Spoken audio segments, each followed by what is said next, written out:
turística tornen a celebrar les falses excel·lències del turisme per fer-se un rentat de cara quant a impactes socials i ambientals.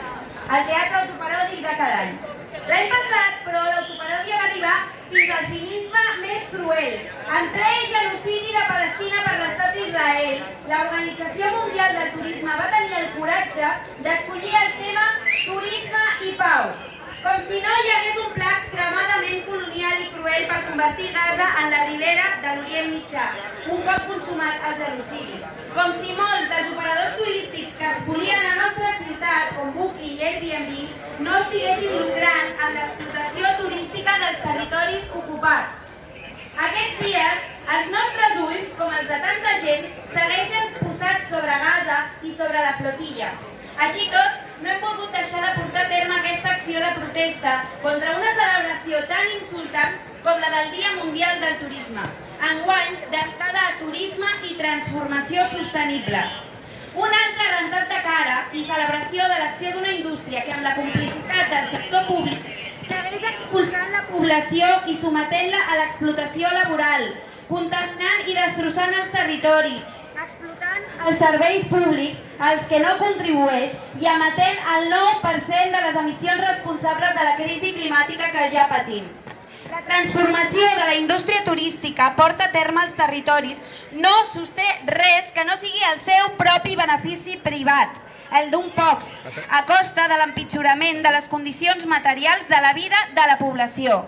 Avui bloquegem la sortida del Parc Güell per denunciar la situació una vegada més i per simbolitzar la necessitat d'aturar la turistització, d'emprendre urgentment un procés de decreixement turístic que diversifiqui l'economia de la ciutat amb sectors compatibles amb la vida.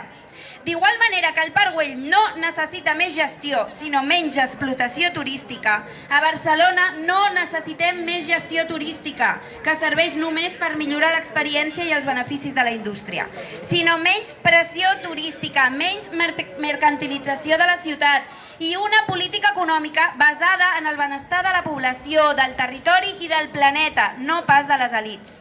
Collboni es presenta darrerament com l'alcalde del turisme sostenible. Ha promès que el 2028 eliminaran els pisos turístics, però no ho ha decidit ell. Es limita a acatar i assumir que haurà d'aplicar una llei de la Generalitat que ja veurem com es concreta. També ha acordat amb el Port de Barcelona el tancament de 3 terminals, alhora que s'està construint una nova megaterminal que farà que el trànsit dels creuers no es redueixi. I també ha nomenat un comissionat de turisme sostenible que no fa res.